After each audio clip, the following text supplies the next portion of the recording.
Hello everyone, welcome to chemistry class. Here we are with the part 3 of the chapter number 4, matter. We'll begin with the topic. Yes, in the previous video we have discussed the general properties of liquids. Let us continue to the properties of gases. In the case of the gases, the intermolecular space, the space between the different molecules is larger as compared to the solids and the liquid, and as a result of this cohesion, that is the attraction is much weaker in the gas. Force of attraction is very weak and the molecules are moving freely as compared to solid where molecules are tightly packed, and the second thing in the liquid where the molecules are slightly moving or slipping over each other. So in the case of the gases, the molecules are free to move, they are all moving freely randomly in all the direction. The molecules can move about in all the direction in the case of the gases, and the fact you have to remember is that gases also flow. Liquids as well as gases both can flow, that is why they are given a term, that is they are called as fluids. The gases as well as the liquid are called as fluids because of their ability to flow. This can be an important question. You should mark this line in the book. Next line, we will move to the properties. Property number 1 of the gases is a gas has neither a fixed volume nor a fixed shape. Fixed volume is not there and fixed shape is also not there. The gas will assume, that means it will take the volume or the shape of the container. Wherever the gas is present, it will occupy its full volume as well as shape.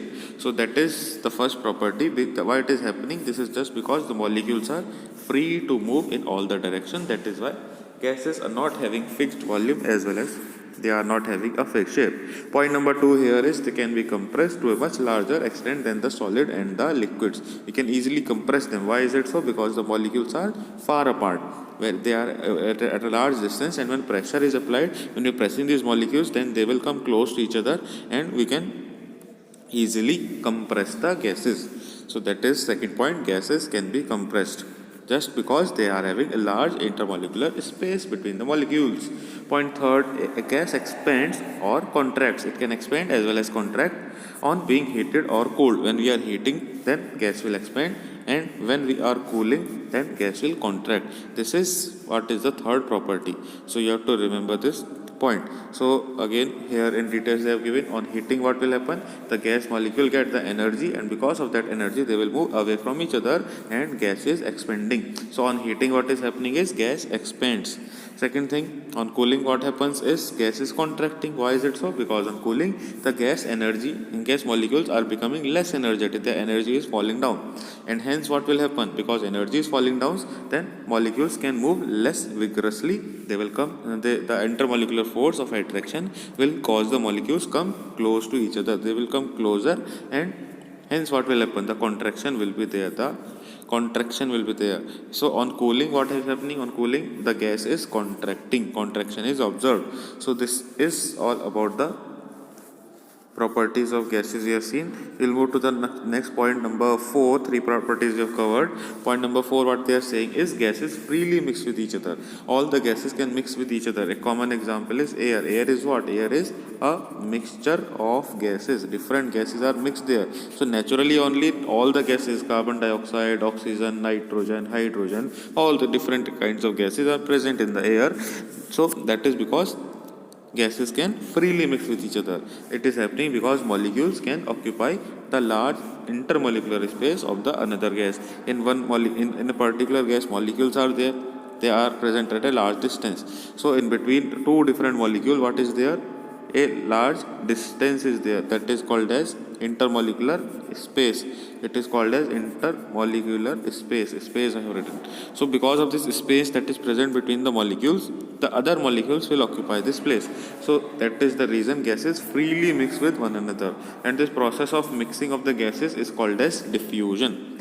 Example you can see of diffusion now. The fragrance of a perfume spreads by diffusion of its vapors through the air. You spray perfume in one corner of the room. After some minutes what will happen, that perfume smell you can easily get in the whole room. Although it was sprayed in the corner of the room, still because of the diffusion what is happening, the molecules of the gas present in the perfume have mixed. They have mixed with the air present in the room, and hence what is happening, due to the diffusion we can get the fragrance, the good smell of the perfume in the room all over. So that is the example of diffusion. Here one activity they have given of diffusion. They have taken nitrogen dioxide. This is NO2. It is a reddish brown gas. The color of the gas you can see in this photograph. The gas in the container is reddish brown in color. So NO2 is a reddish brown gas. They have taken it in a particular container and they have covered it. Here you can see at the top a cover is there. Then in the second photo what they have done, they have taken another empty container and removed this cover. So when the cover was removed, what happened? The gas, the reddish brown gas, moves from one container to another container, and hence what has happened, the air that was in the empty container, it has mixed. Air mixed with what? Air mixed with NO2 with nitrogen dioxide, and hence in the second photograph you can see a mixture of air and NO2 is obtained. So this is diffusion of what? Nitrogen dioxide in air. So this is an example how diffusion is happening.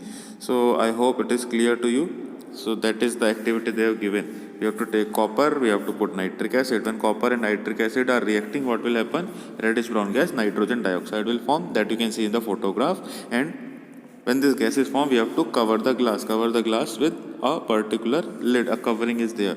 Then invert the empty glass over the lid and remove this lid, separating the two glasses. After some time, what will happen? Both glasses will have the same color. Why is it happening? Because nitrogen dioxide has diffused into the air, giving it a reddish brown color. So I hope it is clear to you. We will now move further to the point number 5. A gas tends to move from a high pressure to low pressure zone. Always gases are moving from one area to another. That is possible in case of the pressure. So you have to remember, gas move from high pressure zone to low pressure zone only, and it is the reason only that wind is blowing. If the pressure of the air decreases in one zone, then what will happen? The air which is present in the high pressure area, it will move from there and move towards the area where low pressure is there. So always wind will blow in which direction? From the high pressure zone to low pressure zone. We have an activity to do here. What to do? Take a boiled egg, peel off the shell. So boiled egg we have taken and its shell we will remove, outer covering. Then we have to choose a glass bottle, only glass bottle, not the plastic one. On this glass bottle, the mouth of this should be this much wide that egg should slip inside it easily. It should not fall down. It should touch the walls of the bottle, of the mouth of the bottle, and then slip inside. Then what we have to do? We have to light some splinters and place them inside the bottle. When the splinters are burning there, what will happen? They will produce a gas. And then after burning the splinter, we have to put the egg on the mouth of the bottle. Now what will happen? When the splinter is burning and upside, the egg is there. As a result of that, because the splinter is not getting oxygen, we have kept the egg upside. This is here, a splinter is burning, and at the top you can see egg is placed on the mouth of the bottle. And because air is not entering, here we have kept the egg on the mouth of the bottle. That is why air is not entering this bottle. Because of that, what will happen? Due to the lack of the oxygen gas, the splinter where fire is burning, it will go off. The splinter will go off within a few seconds. After some time, what will happen? As the bottle cool down, egg will be drawn in as the pressure has decreased. Automatically, what will happen? Because of the difference in the pressure inside the bottle, there will be low pressure area that will be created, and because of that, the egg will automatically on its own, it will fall downside. Earlier it was not falling down, it was placed there, but because of the pressure that is created in the bottle, it will move downwards on its own. So that is how this activity is showing that due to the difference in the pressure area, gases can cause some movements here. Now how we can take this egg back outside? So what we will do? We will blow the air into the inverted bottle with the mouth, and as a result the egg will be suddenly kicked outside. Why is it happened? Because inside the bottle, pressure of the air increases. We have blown the air there. That is, the pressure of the air increases, and hence what will happen? The egg will be kicked outside. It will be thrown outside by the high pressure of the air. So I hope it is all clear to you. All properties we have discussed. This table 4.1 is for your revision. So you have to learn these points. All these points are given in the properties that we have discussed in this class and the previous classes. All general properties we have been discussing. So this table is a summary of that thing.